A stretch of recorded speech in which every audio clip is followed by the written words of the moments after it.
you lay down tonight still counting how much time you might be losing. Longevity science has been quietly revising itself, away from magical islands towards something as plain as the hour your bedroom light goes dark. The parts still being argued over, the places famous for long life may owe some of that fame to missing birth records. Welcome to Psychology for Sleep. What lasts, it turns out, may have less to do with where you live than with how evenly your nights repeat. Let the hours loosen their grip on you. You're lying in a room where nothing is being measured, and no clock here is asking anything. Let's follow what actually stretches a life, starting from the quietest place it hides. There is a moment, usually late in the evening, when you notice how quickly the year has gone. Researchers who study time perception find that this feeling is not a failure of attention, but a feature of how memory stores a life. The brain marks time by novelty, first apartments, first jobs, roads you had never driven before. As routines settle in, fewer markers get laid down, and the stretch between them collapses when you look back on it. A year lived fully can still be remembered thinly. So underneath everything we follow tonight sits one quiet question. And it is not a question about medicine. When the years move faster than you can hold them, what actually makes a life longer? Perhaps you have caught yourself doing a kind of quiet arithmetic, your age, a number you half believe in, and the distance between the two. Psychologists who study what they call future time perspective find that this arithmetic quietly changes how people choose. When the horizon feels open, we invest in things that pay off much later. When it feels shorter, attention narrows toward what feels good now and toward the people already close by. Neither response is a mistake. Both are the mind adjusting itself to a runway it can only ever estimate. The arithmetic is not morbid, and it is not vanity either. It is the part of you that would like the days to count for something. Birthdays seem to arrive closer together than they used to, and that compression is old enough that a 19th century French philosopher, Paul Janet, put words to it in 1877. His idea was proportional. Each new year gets measured against everything you have already lived, so it occupies a smaller share of the whole. At 5, a single year is an era. At 50, it is a thin slice of an already long story. Researchers still argue about how much of the effect this explains, though the felt experience is close to universal. What it means is gentler than it sounds. Time is not accelerating. Your frame of reference is simply getting larger, and the years are the same length they always were. A thought arrives on certain nights without any invitation at all, that you might not get around to everything you meant to. Sleep researchers notice that this class of thought tends to surface in the quiet before sleep, when the mind stops managing the day and starts reviewing it instead. The inward-facing circuitry that becomes more active in unoccupied moments does not manufacture a crisis. It generates an inventory. Unfinished things drift upward simply because nothing else is asking for the room. Knowing that the hour is choosing the topic rather than some truth about you can take a little weight out of it. What visits you at midnight is rarely a verdict about your life. You have probably noticed how the word longevity moved in just a few years from medical journals into ordinary conversation. It now arrives attached to protocols, supplements, cold water, fasting windows, wearable rings that score your night and hand you a number in the morning. Some of that work is careful. Some of it is marketing wearing the clothes of research. What has grown fastest is not the evidence itself, but the appetite for it. The sense that somewhere out there is a set of instructions, and that other people already have the list. The appetite is honest, even when the answers are not. Wanting more time is one of the most ordinary things a person can want. If you have ever tried to follow the advice, you will have run into the contradictions. Eat before sunset or eat only after noon. Lift heavy things or walk slowly for hours. Drink the wine or never touch it. Nutrition scientists have a name for part of this problem. Most long-term human diet studies rely on people remembering what they ate, which is one of the least reliable measurements in all of health research. The contradictions are not proof that everyone is lying. They are a sign of how difficult it is to study a whole human life. Confusion here is a reasonable response to genuinely difficult evidence. Some answers feel true the moment you hear them, before you have checked anything at all. Cognitive psychologists call this processing fluency. The ease with which a claim moves through the mind gets mistaken, quietly, for the claim being correct. A single sentence about one village and one habit slides through effortlessly. A study with many variables and hedged conclusions does not. This is not gullibility, and it is not a flaw in your thinking. It is a shortcut that usually serves people well and occasionally misleads them. The stories that spread furthest about living long are often simply the ones that are easiest to repeat at a dinner table. Notice what happens in your mind when someone says the secret to a long life lives in a particular place. Something settles. Researchers who study how people process health information find that a location gives a claim, a kind of body, coordinates, weather, faces, a coastline you could photograph. Habits are abstract and demanding. Places are concrete and forgiving. A place can be admired from a distance without asking anything of you tonight. That is part of why longevity has always traveled better as geography than as instruction. We do not only want to know what works, we want somewhere to imagine it working. The phrase itself has probably reached you from a magazine cover or a documentary thumbnail. The blue zones. The name came from ordinary working practice rather than from branding. Around the year 2000, the Belgian demographer Michel Poulain and the Italian physician Gianni Pace were validating the ages of very old people in a mountainous stretch of central eastern Sardinia, and they drew concentric circles on a map in blue ink to mark where the cluster sat. The term reached print in a scientific journal a few years later. Later still, the writer Dan Buettner carried the idea to a far wider audience through a National Geographic cover story, and from there it went everywhere.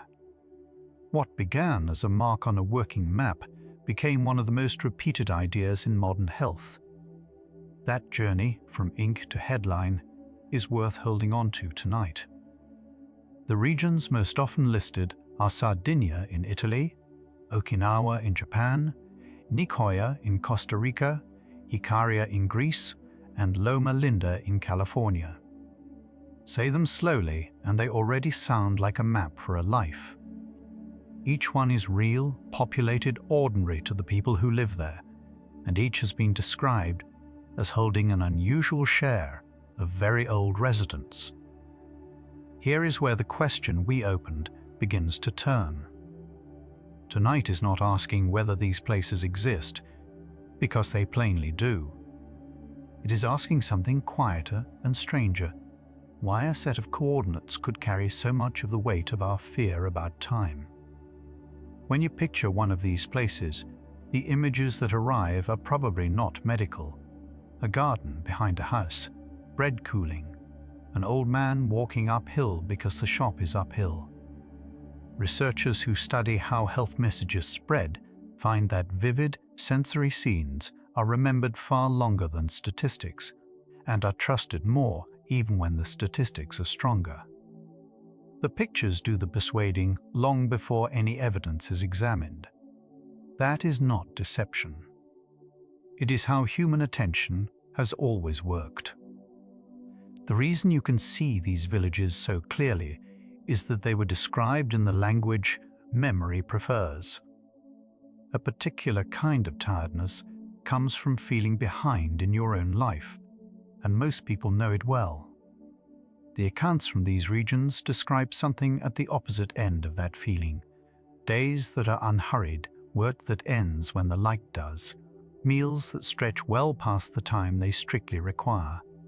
Nobody in those descriptions is optimizing anything. Nobody is tracking a metric or racing a calendar. Whatever the biology turns out to be, the story arrives carrying permission. And permission is a rare thing to be handed.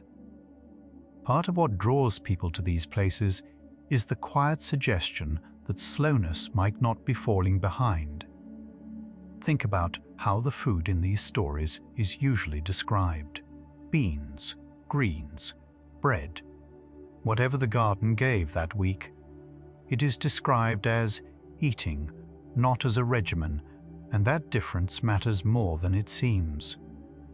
Nutrition researchers have long observed that dietary patterns are far easier to sustain than dietary rules, and that sustainability may account for much of what shows up as benefit in long studies. The meals in these accounts have no start date and no end date. They are simply what Tuesday looks like.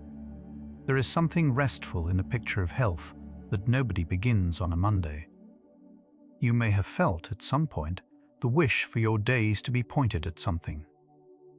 The stories from these regions often reach for local words. For exactly that, ikigai in Okinawa, plan de vida in Nicoya. Phrases usually translated as a reason to get up in the morning.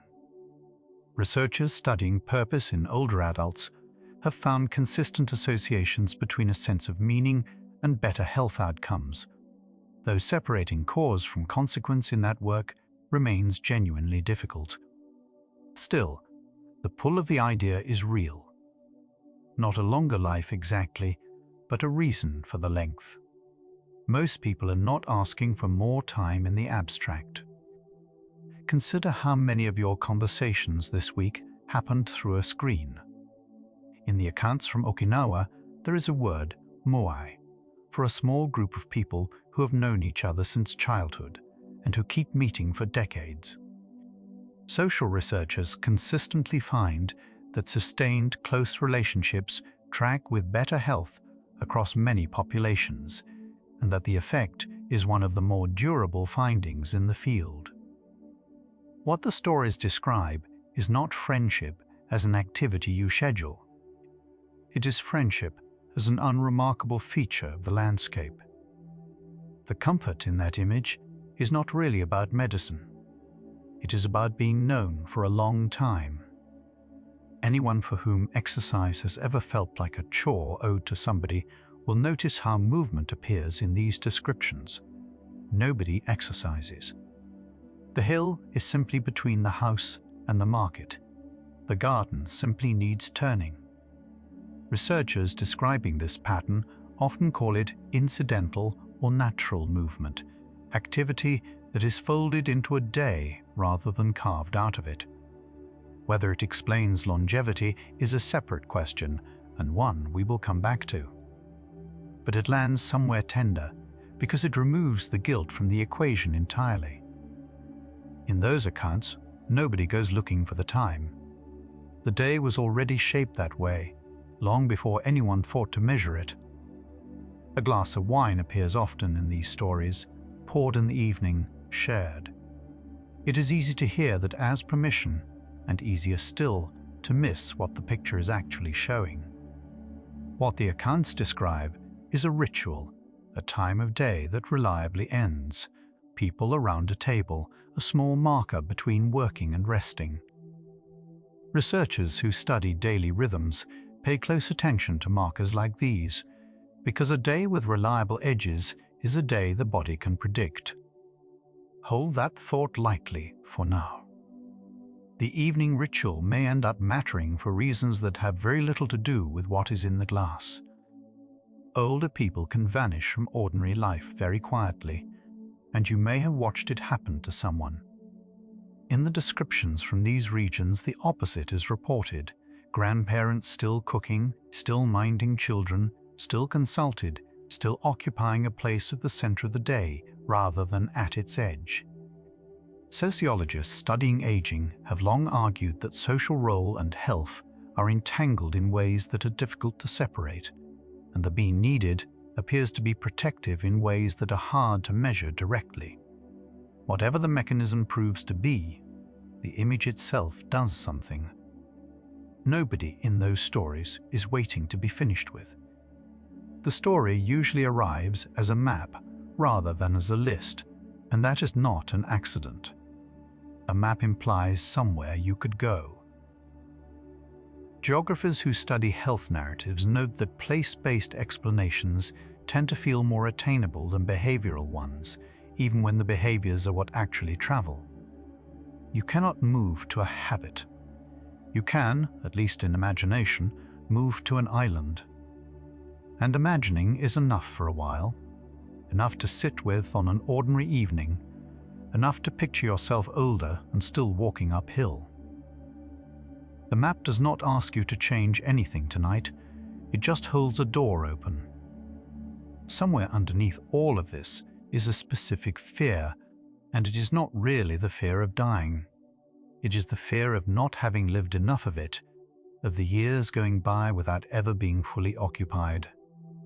What these stories offer is a quiet answer to exactly that fear. They suggest that a life can be slow and small and still be long, that it can be spent on bread and neighbors and hillsides and still count as a life well used.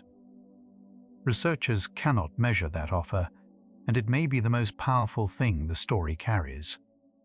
It gives back time you already suspected you had wasted. Notice, too, how rarely anyone asks a hard question about the stories they find comforting. Psychologists studying motivated reasoning find that people examine claims far more carefully when the claims are unwelcome than when they are pleasant. It is not dishonesty. It is a kind of protection. The mind is reluctant to disturb something that is currently helping.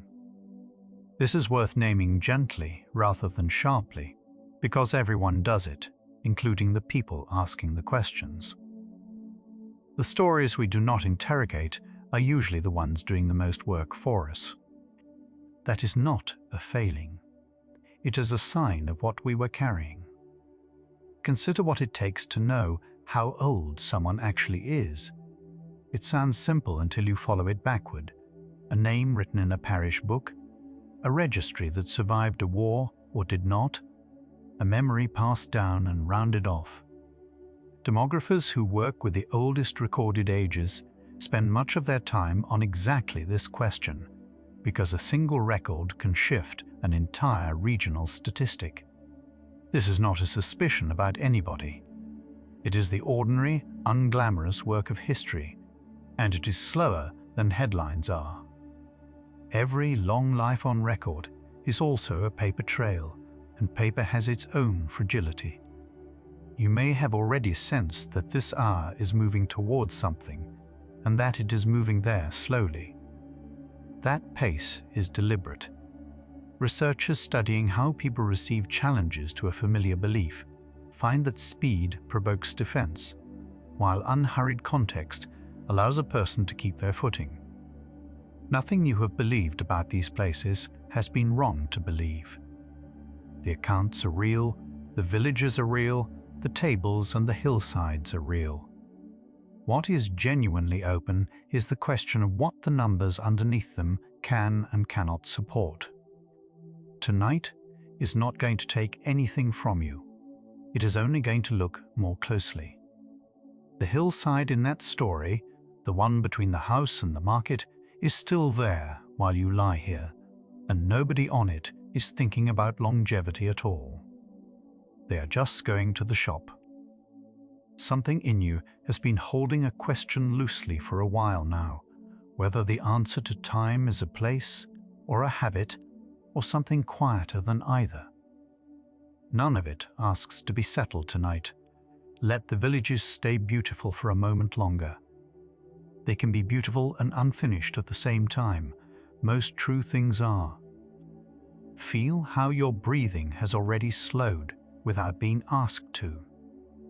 And if you are still awake enough to notice the room, you can leave one word below whenever it suits you, the name of a place that made you feel unhurried.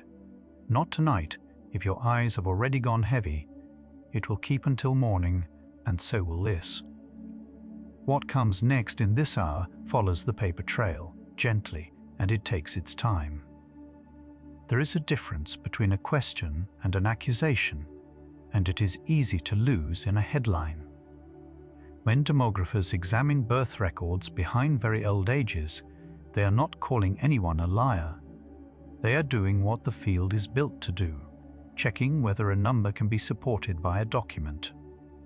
Scientists who study this describe it as ordinary verification work, the same care that would be applied to any striking statistic anywhere. The tone matters, especially at this hour. Nothing tonight is going to be knocked over for effect. Careful people asking careful questions is not the same as somebody being taken apart. So here is where this stretch has quietly brought us. What we have been describing is not really a set of villages.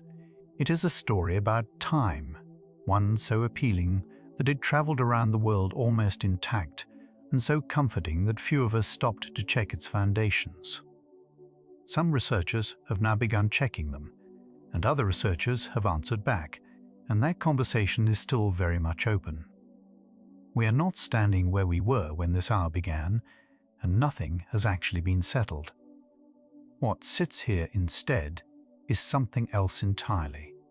What happens to us when the most beautiful explanation turns out to be the one still under review? Everything in the last stretch rested on one quiet assumption, that the ages were right.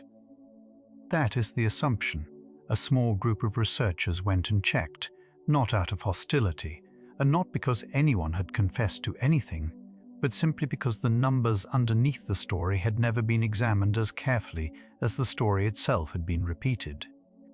The idea had traveled fast because it carried something gentler than a warning. It suggested that a long life might be a matter of belonging somewhere, rather than a matter of effort. For a while, nearly everyone who heard it wanted it to be true. That wanting is worth holding kindly tonight, because it is the most human part of the whole story, and nothing in the next stretch is aimed at it. The list that came afterward has probably reached you too. Beans, gardens, walking, family, a slow glass of wine at dusk. Those observations came from patient fieldwork, meals recorded, households visited, the same valleys returned to across decades. Fieldwork of that kind describes a valley beautifully. It was never built to say which part of the valley mattered, which habit carried the weight, or whether something nobody thought to write down was doing the work the whole time. None of that makes the descriptions untrue. It only means they were always softer than the way they eventually reached you. Anyone who has tried to trace their own family back a few generations knows how quickly the paper thins out. Demographers who study extreme old age spend most of their working lives inside that same thinning paper, not inside biology.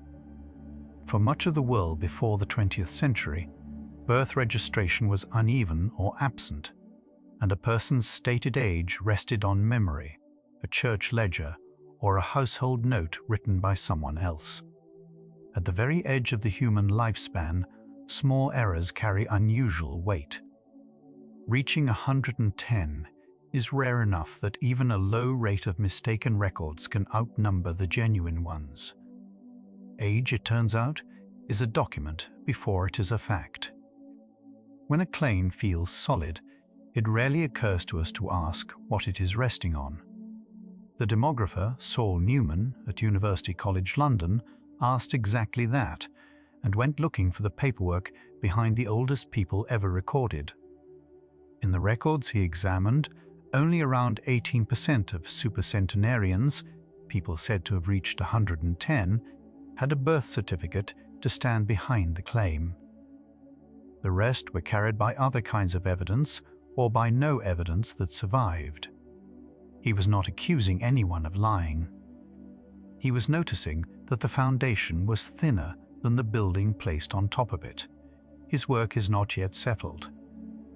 Science, and we will come back to why. But the counting question he asked is a fair one. Every long-held story has a moment where you begin to wonder what would happen if you tested it. Newman looked at what changed in the records when a country began issuing birth certificates properly. In the places he studied, the number of people recorded as reaching 100 fell by something between 69 and 82% once documentation arrived. That is a large shift, and it has a quiet interpretation. Some of those 100-year-olds may have been a clerical age rather than a lived one. Pensions, pride, memory, and paperwork all move together in ways nobody planned. The pattern does not shame the people in those records. It only asks the record itself a question. Some findings are strange in a way that stays with you longer than a clean result would. Newman also reported that regions producing unusually high numbers of 100-year-olds tended to be poorer and, more oddly, tended to have fewer people in their 90s. If a place were genuinely growing exceptional lifespans, you would expect the 90s to be crowded first. Long life, after all, is a road, not a door. Finding many at the destination and few along the way suggests something may be uneven in the counting rather than in the living. It is the kind of detail that does not settle an argument. It reopens one. This is the part of the night where honesty matters more than a tidy conclusion. That work, the birth certificates, the sharp declines, the odd geography, has not yet passed peer review. It remains a preprint, written, shared, argued over, but not yet run through the slow filter that other researchers apply before a finding is treated as settled. Preprints are how modern science thinks out loud, and thinking out loud is valuable.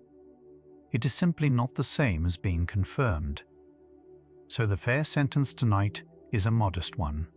Serious researchers have raised serious questions, and the questions are still open. And the other side answered.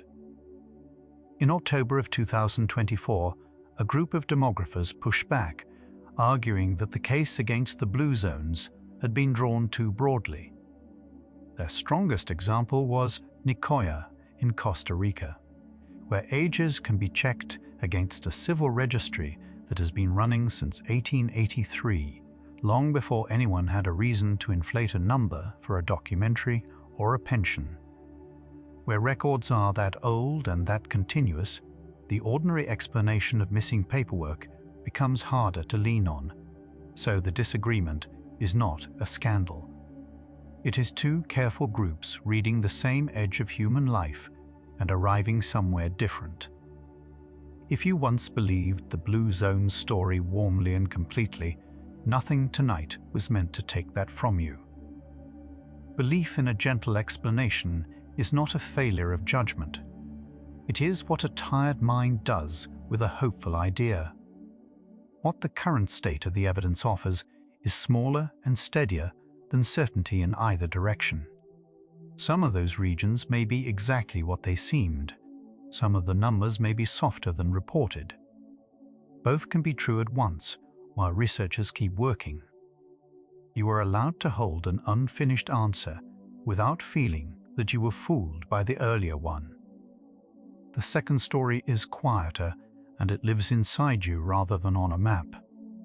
At the end of every chromosome sits a repeated stretch of protective code called a telomere, a cap, roughly, keeping the strand from fraying where it ends.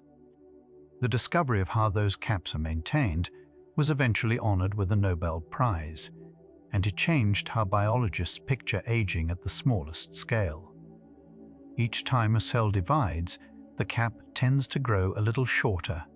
Something inside the body was clearly keeping count. And for the first time, aging looked like a thing that could be measured rather than only felt. You have almost certainly met the metaphor that followed, even if you never met the biology.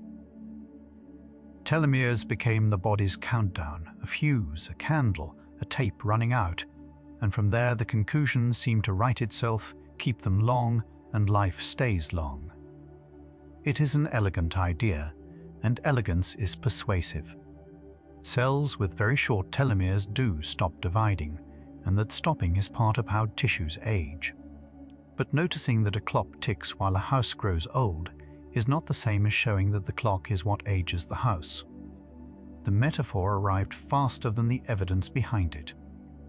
Certain scientific ideas spread widely, while others stay inside the journals, and the difference between them is rarely about quality.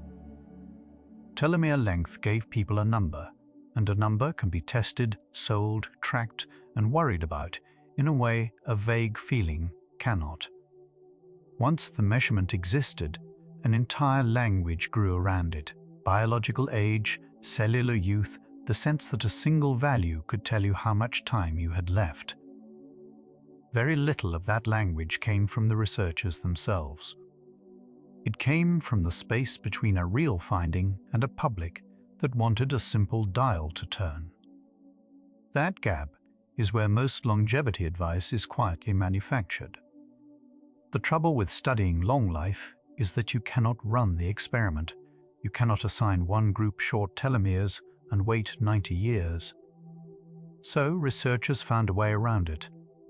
Because the genes you inherit are dealt out more or less randomly at conception, scientists can group people by the telomere length their genetics tend to produce, and then follow what actually happens to them.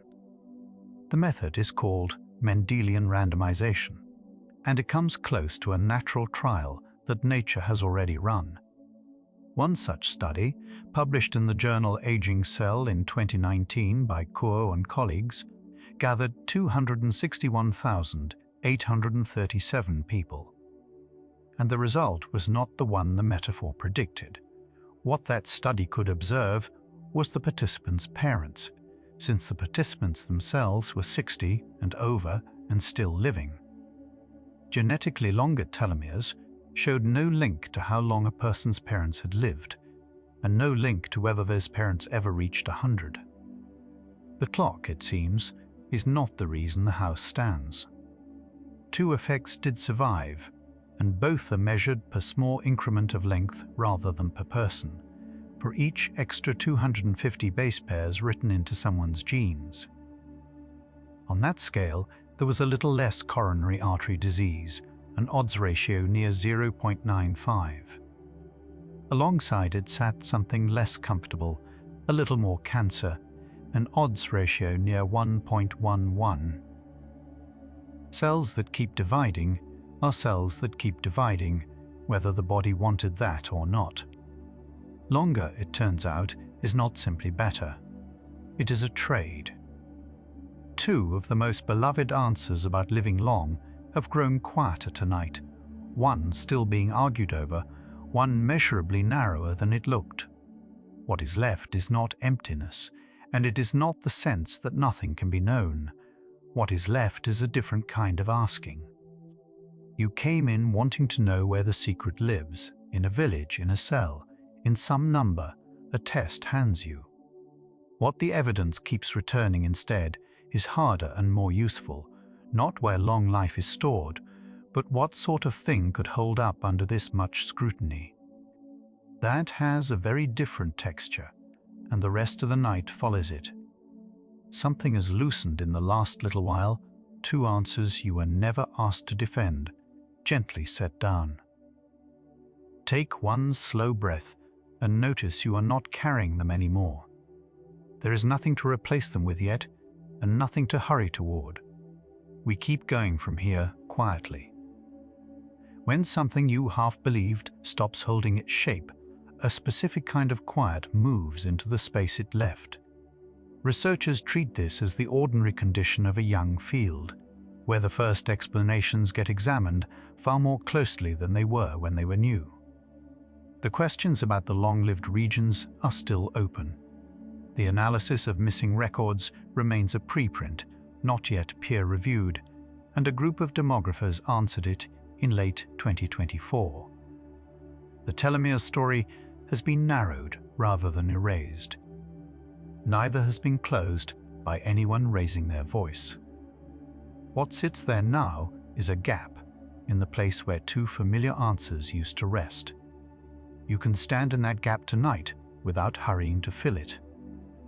Part of you would still prefer one clean answer, a single thing to do, and then be done with the wondering. Psychologists describe that pull as a preference for simple explanations, and it shapes which findings travel and which stay inside the journals. A study saying a long life is built from many small repeated things is difficult to put on a cover. A study naming one village, one food, one molecule fits there easily. Neither reception says anything about which one is true. But over the years, the tidier story gets repeated more often, and repetition begins to feel like evidence. Wanting the simple version was never a failure of thinking, it is how attention was built. Most people have imagined it at least once. A coastline somewhere, olive trees, old people laughing, where life simply lasts longer. Geographers who study these claims point out how much a map can carry that the data underneath it does not. A region gets named, then travel writing follows, then the diet is packaged, then the region begins to market itself. By the time the numbers are re-examined, the story has been living on its own for years. That does not make the people there fictional or their lives less worth studying. It means the place became an answer before it finished being a question. It is a gentle thing to want somewhere on Earth where time is kinder. And if not a place, then a bottle, something taken nightly that quietly buys back a few years. Biologists working on aging keep noticing the same pattern. A molecule performs beautifully in cells or in mice, and the human trials come back smaller than anyone hoped. Bodies are not one system.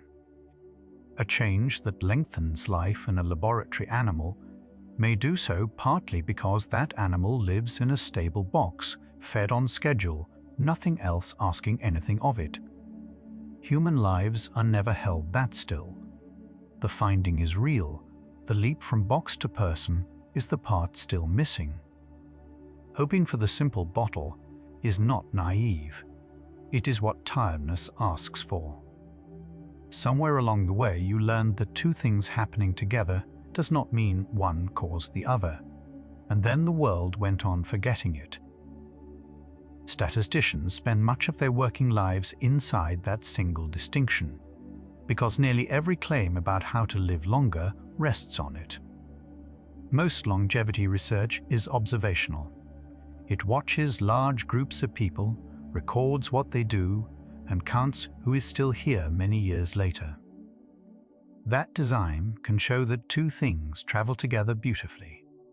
It cannot, on its own, show which one moved first. Everything downstream of that limit stays a little softer than the headline suggests. Holding a finding loosely is not doubt, it is accuracy worn comfortably. You may already sense the deeper problem. People who do the healthy thing usually differ in 100 other ways too. Researchers call that hidden overlap confounding, and it is the reason so many confident findings later soften. Someone who walks every day may also have a steady income, a neighborhood safe enough to walk in, work that ends at a reasonable hour, and people expecting them home. Any of those could be doing quiet work on their years. Statistical adjustment helps, but it corrects only for what somebody thought to measure. Whatever was never recorded stays invisible inside the result.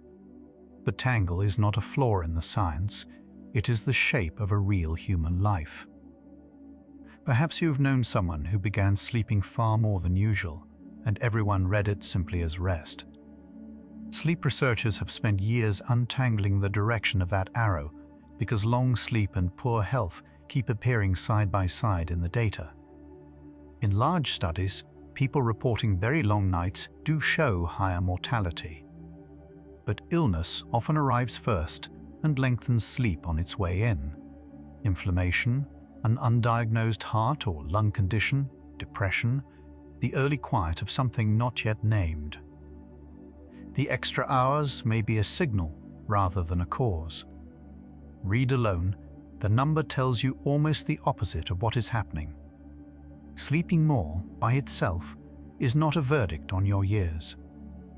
The round number gets handed around as if the body kept a receipt somewhere, about 7 hours, and no more. The mortality data does trace a U-shaped curve, with the lowest risk sitting near the middle of the range, rather than at either end. Both sides of that curve rise, very short nights and very long ones. The left side is easier to read, since sleeping too little has visible mechanisms. The right side stays ambiguous, for the reason we just followed. So the curve is real, and half of it is still being interpreted. A number can be accurate and still not be the instruction it appears to be. We will come back to where that curve actually comes from later tonight, when there is something worth setting beside it. Most of what we know about sleep and lifespan came from people describing their own nights, and that is a plain limitation worth saying out loud. Epidemiologists have long known that self-reported hours drift from measured ones, usually in the generous direction. Someone lying awake at 2 in the morning may still write down 8 hours. Wearable and laboratory measures narrow that gap, but cover fewer people across shorter spans. Add to that, who tends to enroll in decades-long studies, healthier, steadier, easier to reach, and the picture tilts before anyone analyzes it. None of this makes the field useless. It makes it honest about its own edges. What you live through has always been larger than what a questionnaire can hold. So the question you carried in here has quietly changed shape. It is no longer which secret to copy, but which findings can survive being looked at this closely. Almost everything ever offered as a way to live longer has one of these weaknesses somewhere inside it, a direction of cause, unproven, a village unverified, a molecule that only worked in a smaller creature. That is not a reason to stop asking. It narrows the asking. Whatever remains afterward would be something measured directly rather than remembered, repeated across very large numbers of people and tested head-to-head against its strongest rival inside the same data, rather than in some other study on some other population. Tonight, the question is no longer what to believe, but what is still standing. What just opened, that a number can point the wrong way, that more hours in bed can be a symptom wearing the costume of rest, is not only a question about studies. You may be carrying a version of it right now, the suspicion that the thing you do for yourself might not be the thing that is helping. Let that suspicion sit here without being solved. Feel where your body is touching the bed. That contact is not a measurement. Nothing about it is being scored or counted or compared. What comes next follows the arrow in the other direction, toward the few things that hold their shape after everything tired has fallen away. Let's keep going, slowly. Some weeks your body seems to know when evening is arriving, and other weeks it loses the thread entirely. Sleep researchers have begun measuring exactly that, not how long you sleep, but how closely each night resembles the one before it. They call it sleep regularity, and they measure it with wrist sensors rather than questionnaires, so it records what actually happened rather than what a person remembers. A regular sleeper's nights land inside a narrow window. An irregular sleeper's nights scatter across the clock. For years, this was treated as a footnote beside duration. The footnote, it turns out, was holding more of the story. It is fair to wonder whether longevity science is watching real people or only running models. This one watched real people. Windred and colleagues, publishing in the journal Sleep in 2024, followed 60,977 adults in the UK Biobank, each wearing an accelerometer on the wrist. Every night of movement and stillness was recorded, then scored for how consistently each person's sleep window repeated, and mortality was tracked across the years that followed. This is a large, carefully measured population, not a small sample, and not a memory of last month's sleep. 60,000 ordinary nights, quietly counted, while nobody involved was trying to be remarkable. Here is the part worth resting on. In that study, the most regular sleepers had an all-cause mortality hazard ratio of 0.70 compared with the most irregular. Sleep duration, measured in the same people on the same nights, gave 0.76. The regularity model also fit the data better than the duration model, and it kept fitting better after the researchers adjusted for everything else they had thought to measure. Now, this is still a study that watched people rather than assigning them, so every caution from the last stretch applies here too. What makes it hold up under the questions we just asked is narrower and more specific. The sleep was measured on the wrist rather than remembered, and regularity and duration were compared head-to-head in the same 60,000 people, on the same nights. So whatever else was going on in those lives was going on in both columns at once. Two numbers, close together. The gap between them is not wide. What holds the attention is which side of it the quiet variable landed on. It helps to know what regularity actually means, because it is simpler than it sounds. Researchers score it with a sleep regularity index, and the question that measure asks is a plain one. At this minute tonight, are you doing what you were doing at this minute last night? Asleep then, asleep now. Awake then, awake now. A person whose nights repeat closely scores high. A person whose nights wander scores low. There is no ideal bedtime hidden anywhere inside the measure. There is only the degree to which today resembles yesterday, minute by minute, across a whole life. There is a reason the body can respond to something as plain as repetition. Your internal clock does not read calendars or intentions. It reads recurring signals, and it updates itself from what happens again. A cluster of cells in the hypothalamus keeps roughly 24-hour time and adjusts itself daily from light, activity, temperature, and meals. When those signals arrive at the same hours, the clock settles and stops correcting. When they arrive scattered, it spends every day making small adjustments. Repetition is not a virtue here. It is simply the only language the clock speaks fluently. Most people have been told there is a right number of hours, and most people have quietly failed to hit it. A dose-response meta-analysis published in the Journal of the American Heart Association in 2017 mapped the whole curve instead of naming one number. What it found was a U-shape. Mortality risk sits lowest at around 7 hours a day and rises on both sides of that floor. This is where the round number came from in the first place, and the curve turns out to be a good deal kinder than the number ever sounded when someone handed it to you. The floor is wide, and it is gentle. A U-shaped curve is easy to misread, and reading it kindly matters. The curve does not say that 7 hours is a target you either hit or miss.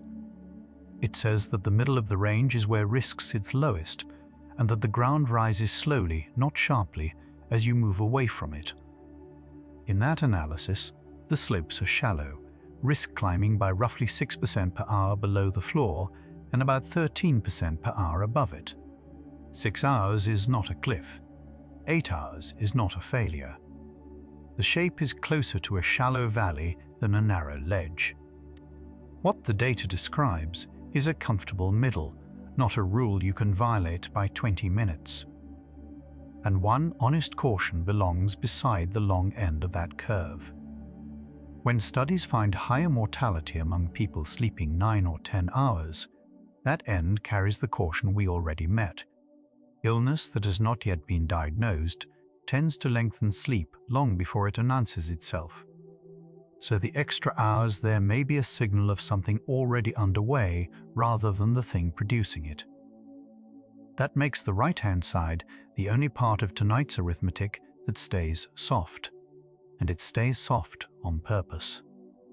It is one of the places where a curve on a page and a body in a bed are not telling quite the same story.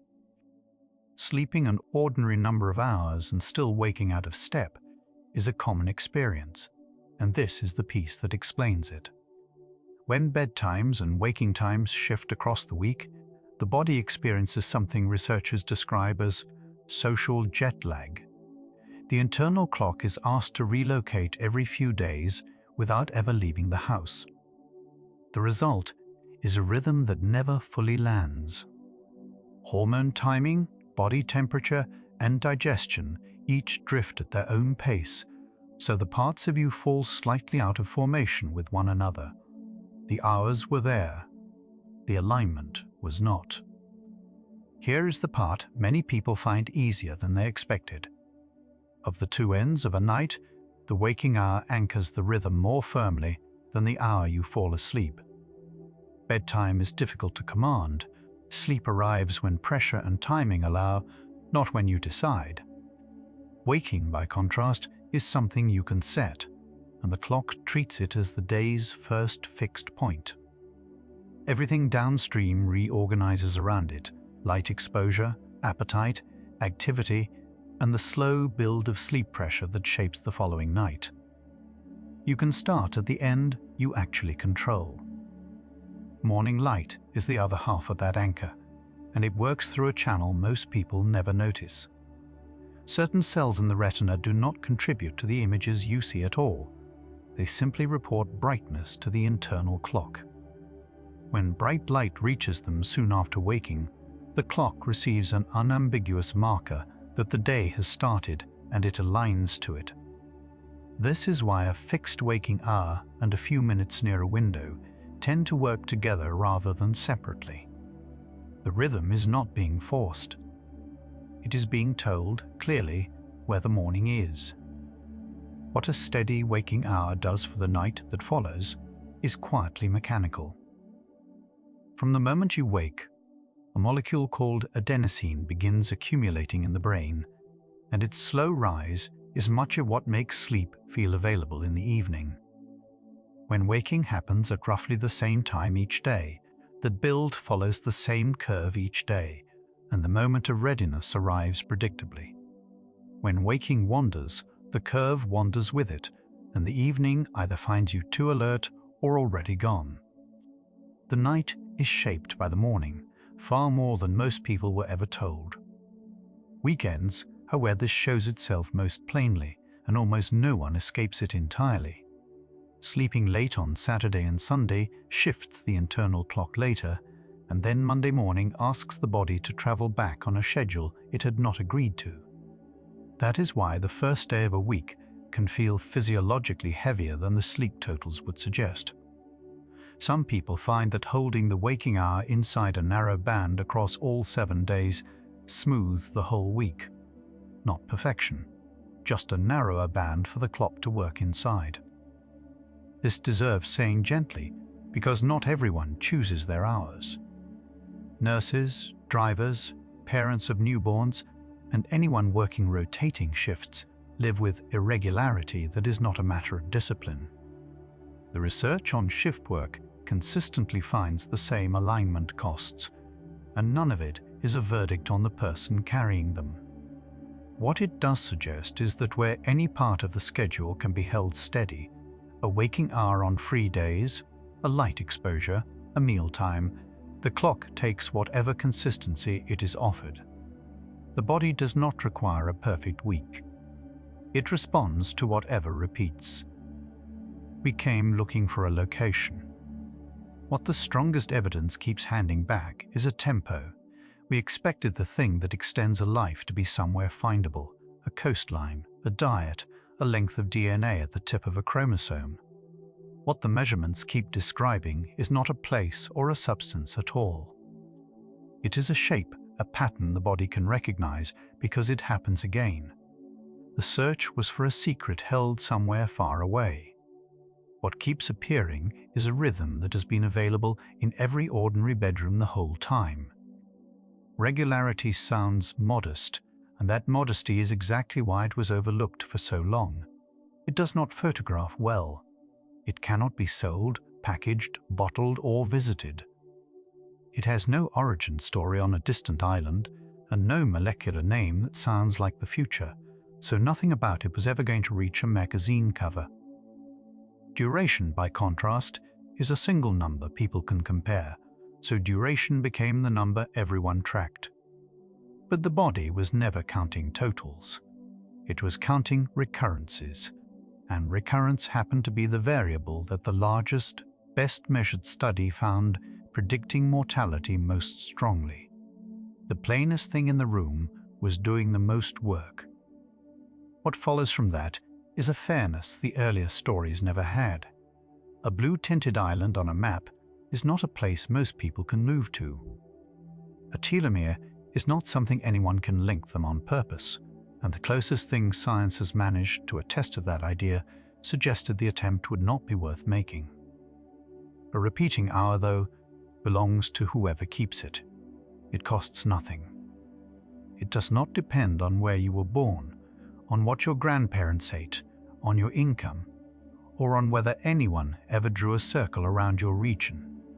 It cannot be bought ahead of anyone else, and no one can hold a larger share of it than you. Of everything longevity science has put on the table, this may be the most evenly distributed thing in it, something almost everyone listening already has tonight. Part of why timing reaches so far into the body is that the clock is not one clock. Nearly every tissue carries its own timekeeping machinery: liver, pancreas, kidneys, gut lining, immune cells, blood vessels. Each runs a roughly daily cycle of gene expression, and each takes its cue partly from the master clock and partly from local signals like feeding and activity. When the day repeats, these clocks stay in formation. When it scatters, they drift apart at different rates. Alignment is not one setting. It is thousands of small rhythms agreeing on roughly the same hour. You can feel a piece of this without any instrument at all. Melatonin begins rising in the evening, well before sleep, and cortisol climbs in the hours before waking to prepare the body for movement. Both are timed by the same internal clock, which means both shift when the clock shifts. A person whose nights repeat receives these two signals at approximately the same hours each day. A person whose nights wander receives them at hours that do not match the day being lived. The chemistry is not different, only its arrival time is. When researchers look at populations who reach old age in good health, they keep noticing habits rather than events. Observational studies suggest that regular physical movement, walking, gardening, ordinary daily motion rather than intense training, tends to appear again and again in those groups. Because these are observations, they cannot separate cause from company. Healthier people move more, and moving more may keep people healthier. What can be said carefully is that the pattern is a rhythm, not a feat. Something modest done most days for a very long time. Social connection shows up in those same observations, and it shows up as frequency rather than intensity. The studies do not describe rare, profound gatherings. They describe people who see the same faces regularly, a weekly table, a daily conversation, a neighbor who notices when the curtains stay closed. Researchers can measure the association, but cannot prove the direction, and it would be an overreach to promise anything from it. What is fair to say is that here, too, the variable that keeps surfacing is repetition. The same people, at roughly the same intervals, for years. Eating patterns follow the same quiet grammar in this literature. Observational work on long-lived populations tends to describe moderate portions and fairly consistent meal timing rather than any particular ingredient. Regular eating hours also feed back into the clock system, since the digestive tissues take timing cues from when food arrives. None of this can be stated as a promise, and no single food has ever survived that kind of claim. But the shape of the finding rhymes with everything else. The evidence has been pointing at tonight. The timing carries more weight than the contents. What does an evening actually look like, if all of that is taken seriously? It looks like almost nothing at all. It starts in the morning, at a waking hour that lands in roughly the place it landed yesterday. A few minutes near a window not long after, while the light is still doing its clearest work. Then the day goes on being an ordinary day, with movement folded into it rather than carved out of it, meals arriving at recognizable hours, the same faces at roughly the same intervals. And at the weekend, the waking hour stays inside a narrow band instead of sliding away and being dragged back on Monday. That is the whole of it. Nothing to buy, no number to hit, nothing that would make a story worth telling. None of these are achievements, and none of them happen once. Something forgiving sits inside a variable built out of repetition. A single scattered night barely moves, an index built from years of nights, which means one late evening does not undo anything. Regularity is an average, and averages are patient. That also means it can be rebuilt at any point, from wherever the pattern currently sits, with no lost ground waiting to be recovered first. Nothing here asks for a perfect record. The body is reading a long trend, not grading a single performance, and trends bend gradually in whichever direction they are given. So here is what the evidence has been assembling all along. A long life does not appear to be stored in a place or in the length of anything inside a cell. It looks far more like a pattern, a life whose days arrive in a recognizable order, whose nights repeat closely enough that the body can predict them, whose rhythms the internal clock stops having to correct. The strongest, most carefully measured signal we have points not at a secret, but at a shape. What lengthens a life may be, above all, the regularity of it. The clock inside you is already running its correction for tonight. It does not consult you. It reads the light that faded hours ago, the stillness of the room, the temperature slipping down by a fraction of a degree, and it begins moving the body toward the same place it moved it yesterday. You are not the one keeping that time. You never were. Something has been gathering across this hour, and it is close to plain now. What lasts may be nothing more than what returns. Let the returning happen without you. The rest of tonight is only the same idea, arriving softer. Somewhere along the way, staying alive started to feel like a competition you were quietly losing. But a life does not lengthen the way a race is won. It lengthens the way a song holds its tempo, one measure, then another, none of them hurried, none of them skipped. The body has no finish line drawn anywhere inside it. It only has a beat it keeps returning to. Tonight, you are not behind anyone. The rhythm never had leaders in it. There may have been a moment tonight when you wondered whether the long-lived people live somewhere you will never get to. No boat is being withheld from you. Whatever those places actually hold, the part that travels is small and portable, a life that repeats itself gently, meals arriving at familiar hours, evenings ending around the same time. None of that lives in the soil of a particular island. It lives in whatever ordinary room you happen to be lying in right now. It rarely feels like anything, going to bed at the hour you meant to.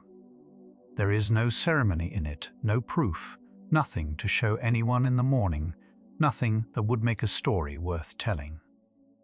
And still, Of everything you did today, it may be the piece your body registers most plainly. A night that begins when the last one did is a message the whole system understands. Tonight, without any effort you could name, you are already doing the quiet thing. You've probably tried the grand version at some point, the strict month, the plan that was going to change everything by spring. What the body seems to keep is not the intensity, but the return. The same hour, arriving again. The same light, meeting the same eyes. Grand efforts fade because they were never built to be repeated for years. Small ones last precisely because they ask so little of you. What you keep doing quietly outlives what you once did perfectly. Bedtime in a house with other people in it was never entirely your own decision. Someone else is still up. The door closes down the hall. A child needs one more glass of water. The hour you meant to keep gets negotiated with everyone who shares the walls, and that negotiation is part of the pattern rather than an interruption of it. Households tend to settle into a rhythm together, and a rhythm several people share can be steadier than one kept alone, even when it lands a little later than any of them planned. You are not holding this hour in isolation. Almost nobody ever does. The fear underneath all of it is simple and old, that there will not be enough time and that you are spending it wrongly. That fear has never once made the hours longer. It only makes them louder while they pass. Somewhere in this quiet you may notice that time has not actually changed speed tonight, only your grip on it has loosened. Let the counting go slack in your hands. The hours move at the same rate whether or not anyone is watching them. Nobody remembers an ordinary Tuesday evening, and yet a life is almost entirely made of them. The nights that look like nothing are the ones the body is quietly built around. They stack without announcement, without anyone noticing the stack growing. They do not feel like progress while they happen, which is exactly why they are so easy to give away. Tonight looks like nothing too. It is not nothing. It is one more of the many that make all the rest possible. If you think of someone you loved who lived a long time, it is unlikely their years are the thing you actually remember. You remember a way of moving through a morning, a patience, the particular hour they always sat down, the particular chair. Length was never what made them feel long to you, steadiness was. What lasted in you was their rhythm, not their arithmetic. And that, in the end, is the part any of us really leaves behind. There have been years of ragged nights, shift work, small children, grief, the ordinary chaos of being a person in a life.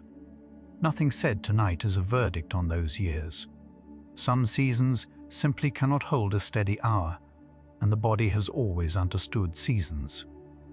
A rhythm interrupted is not a rhythm lost. It is one waiting patiently to be picked back up. You are allowed to have been irregular.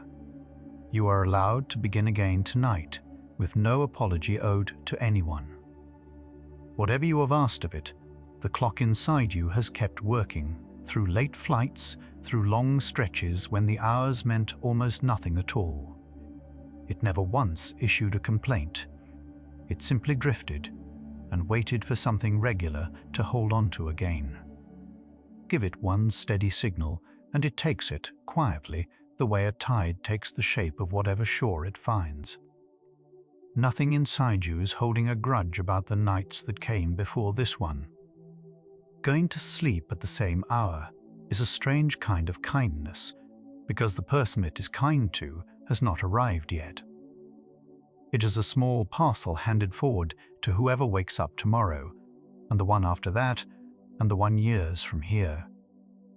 You will never feel the moment it is received.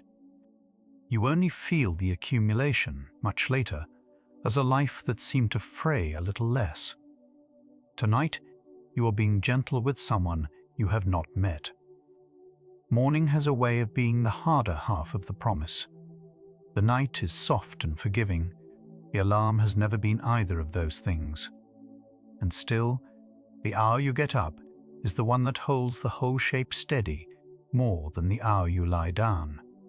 Loving it is entirely optional. You only let it land at roughly the same place each day. The light that meets you there does the rest, without ever asking your opinion. Slowness has a bad name, as though every unhurried hour were an hour quietly subtracted from the total. But the people who live long and well rarely describe a fast life. They describe a full and unhurried one with a great deal of room left in it. Moving slowly does not spend your time faster, it simply lets you be present while it passes through you. The hours you actually inhabit are the only ones you ever keep. Tonight is one of those hours. You cannot count your years forward. Nobody has ever been handed that number in advance, and no habit on earth will tell you what it is. But there is something here that can be counted, and it is much smaller than a lifetime. You can count tonight. You can count the hour the room goes dark, and again tomorrow, and again the night after that one. The unknowable part stays unknowable, and always will. The livable part is small enough to hold in one hand. Keep the hour. It is the only piece of the arithmetic that was ever yours to write. The question that opened tonight has quietly changed shape while you were lying here. It began as a search for the thing that adds years, a place, a secret, something to go out and find. It has become something much closer and much plainer. What is the smallest thing you can repeat? The answer stopped being somewhere out there a while ago. It has been sitting in the ordinary hour. Your room goes quiet, waiting to be kept rather than discovered. Rest has a way of feeling like something owed only after a day that clearly deserved it. The body has never once worked that way. It does not check the ledger before it begins its repairs. It begins because the hour came around again. Tonight qualifies exactly as much as any other night, regardless of what you did or left undone or meant to do. There is no threshold you are sitting below. The hour arrived, and that is the entire requirement. Your body has no idea what country it is in, what your income is, or whether anyone ever wrote a book about your village. It knows light and dark. It knows when you last ate and when you last slept, and very little else. That is the whole of the list. Whatever steadiness offers, it was never reserved for anywhere in particular. It is available in this room, at this hour, inside a life that nobody will ever write about. Travel is where the pattern gets tested most obviously, and almost everyone has felt it at least once. Cross enough time zones and the internal clock does not arrive when the body does. It stays behind for a few days, adjusting slowly until the light in the new place finally convinces it. Nothing about that is a failure of discipline.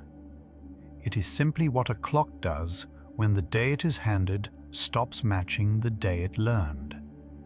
And the same slow re-anchoring is waiting on the other side of the trip, working exactly the way it always has, through the light of an ordinary morning, arriving at a recognizable hour.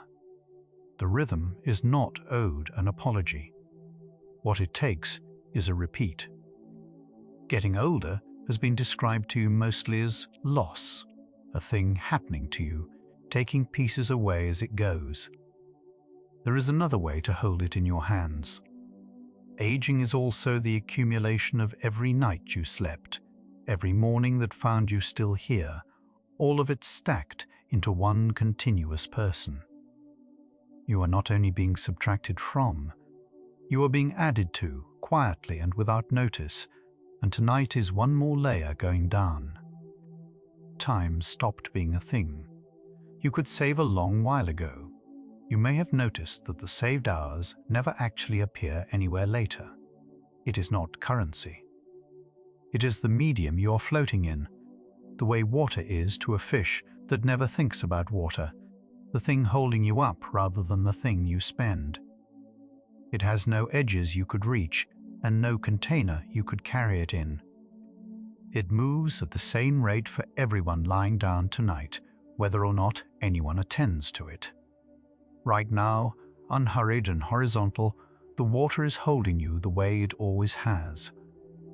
A kind of loyalty lives in coming back to the same hour every night, to yourself mostly, and to the body that has carried you this far without ever being handed instructions.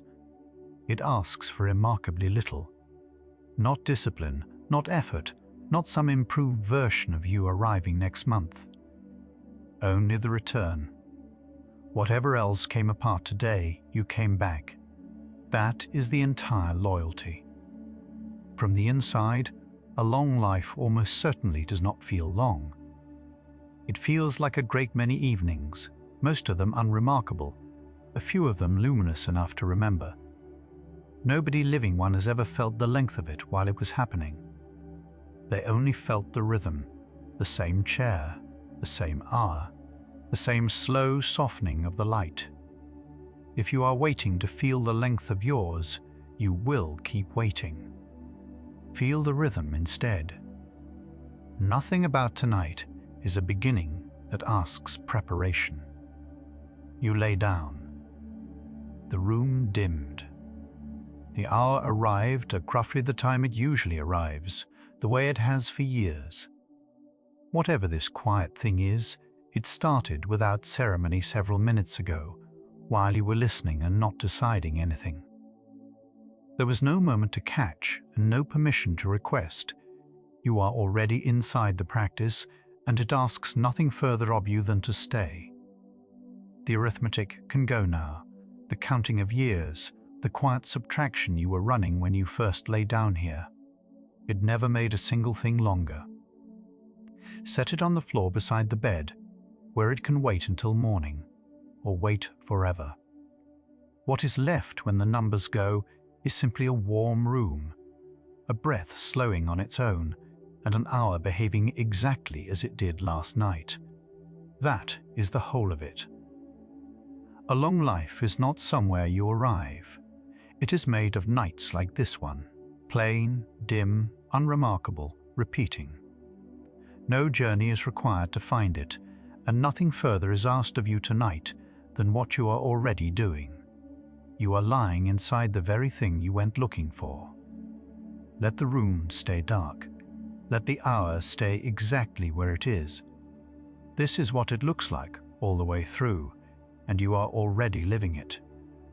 Somewhere under all of this, the same slow beat has been keeping time since before you could name it. The one that pulls you towards sleep at nearly the same hour every night, without ever once being asked.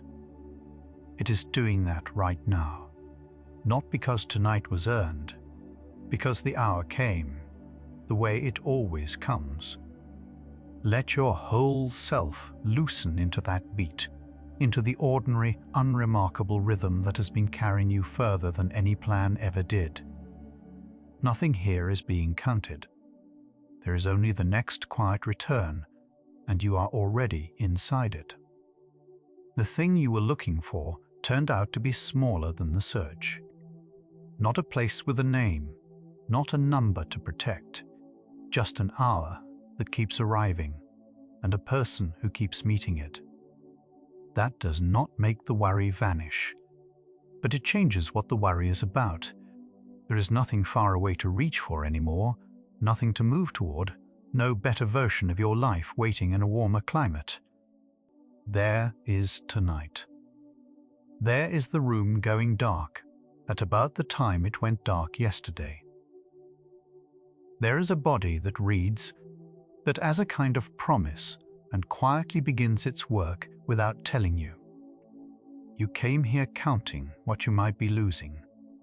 You are leaving with something you can keep, small enough to do again tomorrow and the night after that, for as long as the nights keep arriving. The Sleepy Body Science Facts playlist keeps returning to the body's quieter arithmetic, the parts that work by repetition rather than effort. The next one picks up where tonight went soft. It will be here on whatever night you come back. You can let these thoughts settle now, the way a room settles into the same darkness it found last night. Let your body grow heavy in the ordinary way it does when nothing at all is being measured. Sleep carries you into the hour that repeats, the one that has been holding your life together this whole time. If the dark behind your eyes has already gone soft, let it stay soft. Rest well, patient one. You were never running out of time. You were only forgetting how gently it repeats. Quiet Science, returning at the same hour, night after night. And good night.